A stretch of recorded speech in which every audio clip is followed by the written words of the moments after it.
If you want to tangle with fickle, hard-to-hook trout, you need to be pulling soft plastic grubs. If you want to get into grub trolling, get on over to fishhuntshoot.com and grab one of Kel Kellogg's Signature Series grub kits today, and you'll be yelling fish on tomorrow.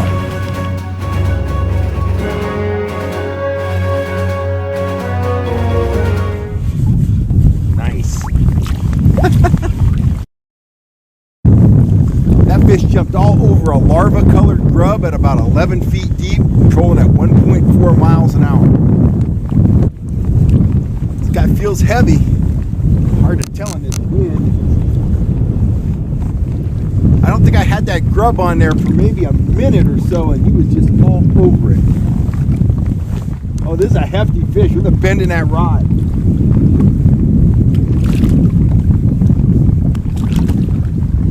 Oh boy. Oh gosh.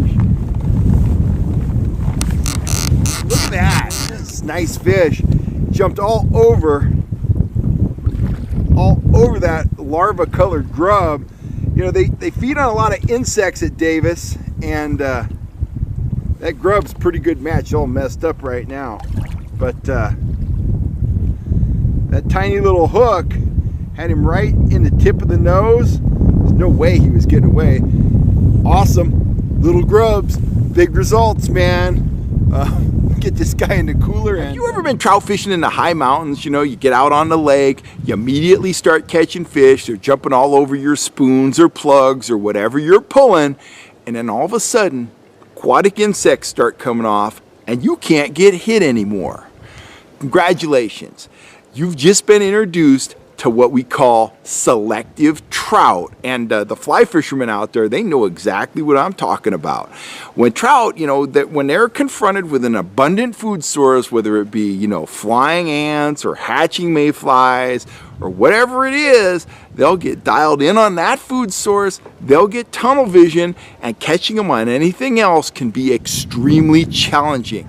And that's exactly what I was experiencing up at Lake Davis last fall when I caught that rainbow you saw in the beginning of this video. The fish was about 3 pounds. It was a really nice fish, but it came after probably 2 hours of frustration when I wasn't catching anything. I caught that fish on a little tiny larva-colored grub, just like that. But let me tell you a little bit more about the day in general before we get to the grub and get to how I started catching fish again.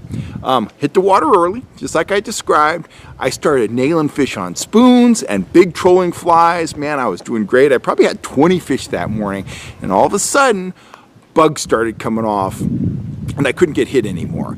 And I was thinking about slowing down at that point and putting on some smaller offerings. But then the wind came up and I thought, well, I got chopped now. I don't need to slow down, because when I get choppy conditions, I've talked about it on the channel here a ton. When I get choppy conditions, I get even more aggressive. I troll faster, and I start triggering those fish. Typically rainbows, they're going to pull up into that chop. There's oxygen there, there's current there, and they feel safe under that chop. Well, I started power trolling again, and I was not hooking anything. And I thought to myself, well, okay, they're still feeding on insects. I can't see them feeding on the insects. I can't see them swirling on the surface because of all this chop, but they must still be feeding on those aquatics. So I rigged up with the little larva-colored grub. I started trolling at about 1 mile an hour going into the wind, and I don't think it took 30 seconds to hook the first fish.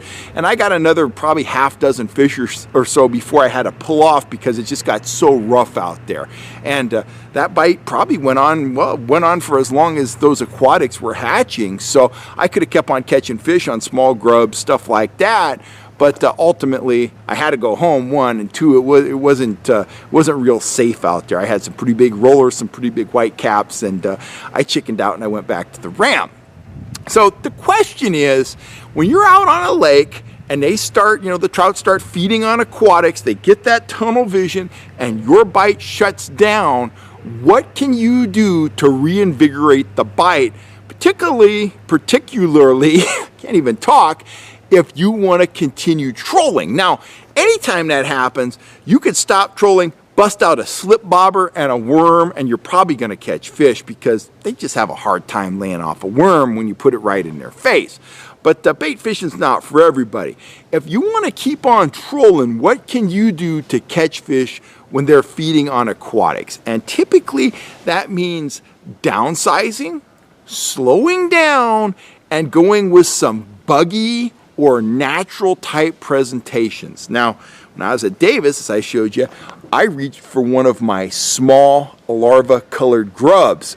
Now, if I was at a more clear water lake, I probably would have went with the same size grub, but I would have went with a clear one. Very subtle. Bottom line is subtle. I put the grub on with no blades, no flashers, no nothing. I put it about 5 feet under the surface, and I trolled forward into that wind just fast enough to make the tail on that grub work. And that trout, he was up there, he was looking for nymphs, he saw something natural going very slow, he jumped all over it. Now, other offerings that I found to work in that situation, and there's really kind of just 3 for me. One are the soft plastics, the grubs, stuff like that. Number 2 are small flies, and a couple in particular.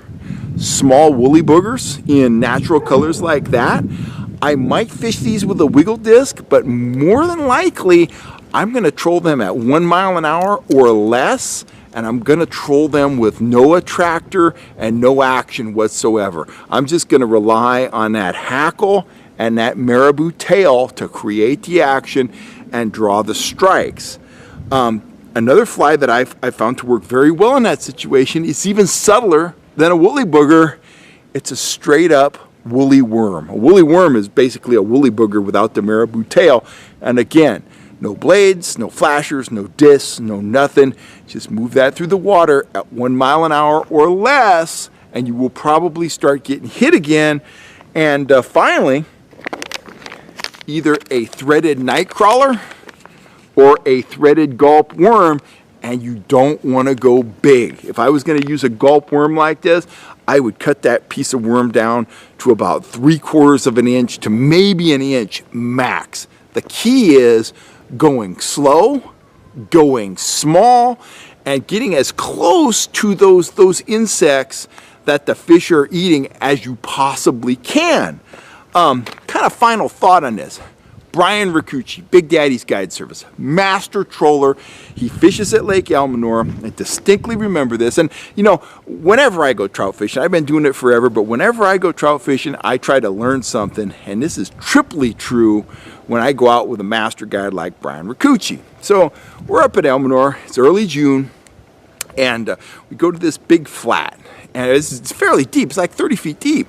And, you know, we're looking at the sonar unit, and there are arches everywhere down there. There are obviously some really big trout down there. And Brian gets out a worm threader, and he rigs up a piece of worm about that big. That's it.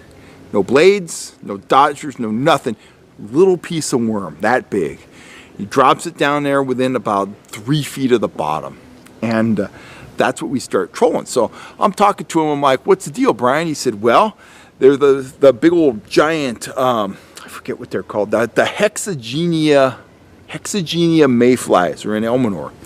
And bottom line is, the larvae, the nymphs, they live down in the mud on those 25 to 30 foot deep flats.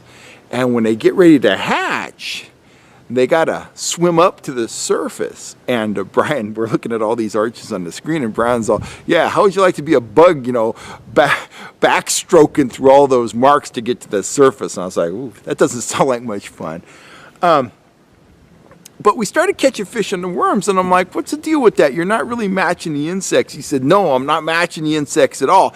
He said, but I am matching the size of the insects. And he says, bottom line is, for the number of trout here, I'm not getting hit very much. But he said, I'm fooling enough of these trout to have a very good outing. And, a lot of these trout are big. So he wasn't exactly matching the nymphs. In fact, he wasn't even close to matching the nymphs.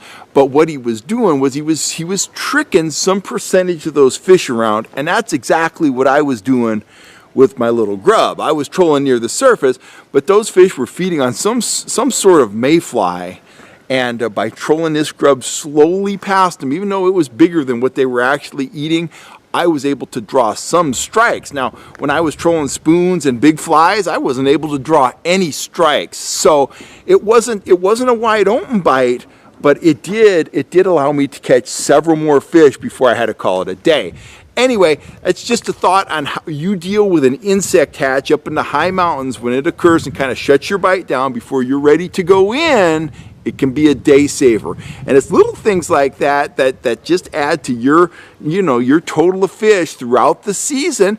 And as you saw at the beginning of this video, sometimes you can trigger strikes from very large, very nice trout by doing something subtle, by downsizing when you're faced with challenging conditions. So anyway, just my thoughts, guys. If you're looking for grubs, check out my store. I've got a full selection of grubs and my grub kits in there and stuff like that, plus a bunch of other tackle.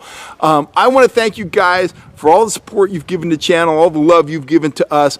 Please hit that subscribe button if you haven't had a chance to do that. And if you'd like a notification when I put up a new video, hit that little bell symbol down there. Anyway, I'm Kel Kellogg. I'm signing off. You have a great day, and I will catch you next time right now.